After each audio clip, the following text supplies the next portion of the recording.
Shalom, selamat pagi jemaat yang dikasihi Tuhan. Jumpa lagi dalam Renungan Hidup dalam Iman. Renungan hari ini terambil dari Ulangan pasalnya yang ke-8. Secara khusus, saya akan membacakan ayatnya yang kedua bagi setiap kita. Firman Tuhan berkata, "Ingatlah kepada seluruh perjalanan yang kau lakukan atas kehendak Tuhan Allahmu di padang gurun selama 40 tahun ini dengan maksud merendahkan hatimu dan mencobai engkau untuk mengetahui apa yang ada dalam hatimu, yakni apakah engkau berpegang pada perintahnya atau tidak." Saudara yang terkasih, mungkin ada satu pertanyaan yang muncul di dalam benak kita. Kenapa bangsa Israel harus melewati padang gurun selama 40 tahun menuju ke tanah Kanaan? Padahal sebenarnya ada jalan pintas yang mereka bisa lewati melalui negeri orang Filistin yang jauh lebih dekat dari Mesir menuju ke tanah Kanaan. Namun Tuhan membawa bangsa Israel keluar dari tanah Mesir melalui padang gurun yang sangat panjang, yang sangat berliku-liku, ya, yang penuh dengan padang belantara untuk bisa sampai ke tanah Kanaan. Kenapa nggak lewat jalan pintas? Nah, saudara, pertanyaan ini juga seringkali mungkin terbersit di dalam pikiran kita. Kita menginginkan satu kehidupan yang pintas, yang cepat, yang instan. Apalagi di dunia teknologi sekarang ini, segala sesuatu tersedia dengan cepat. Ya, nggak perlu mengantri lama, nggak perlu keluar rumah. Segala sesuatunya bisa langsung kita dapatkan di rumah. Instan. Namun ternyata saudara, cara kerjanya Tuhan dalam membentuk seseorang itu nggak instan. Dan salah satunya contohnya adalah kehidupan bangsa Israel. Tentu kita semua mengenal seperti apa orang Israel. Seorang yang bebal, keras kepala, ya, pemberontak, mudah sekali bersungut-sungut, mengeluh. Itulah ciri daripada orang-orang Israel ini. Dan mereka sekian ratus tahun, sekitar 430 tahun sudah diperbudak, sudah menjadi budak di tanah Mesir. Nah, tentunya habit mereka, kebiasaan mereka sebagai seorang budak ini nggak mudah dilepaskan.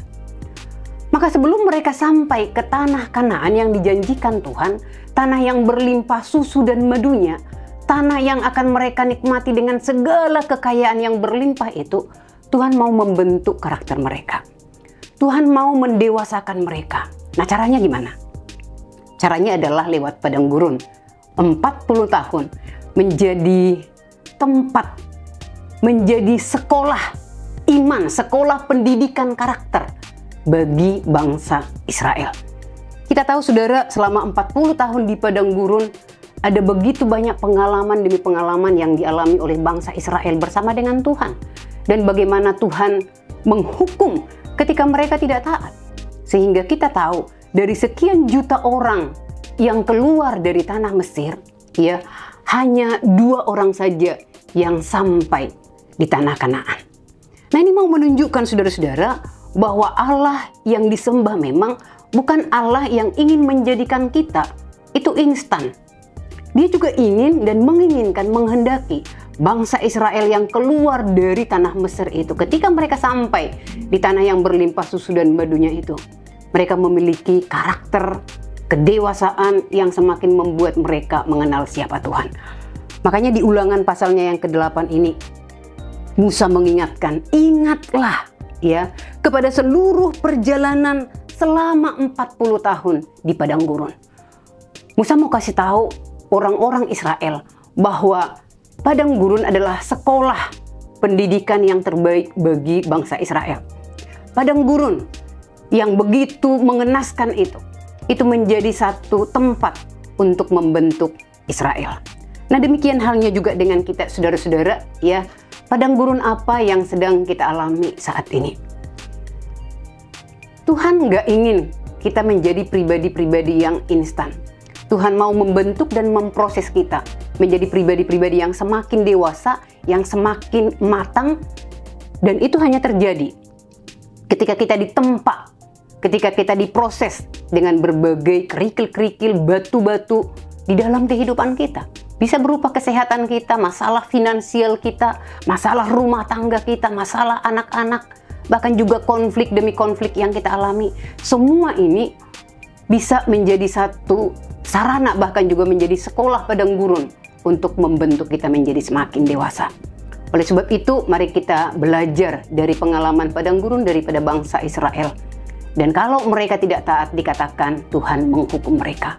Saya rindu setiap kita ketika kita melihat ada padang gurun yang sedang kita jalani sekarang ini, jangan melarikan diri, hadapilah. Saya yakin lewat berbagai padang gurun itu akan semakin membentuk kita menjadi pribadi-pribadi yang semakin dewasa. Kiranya Tuhan Yesus memberkati kita.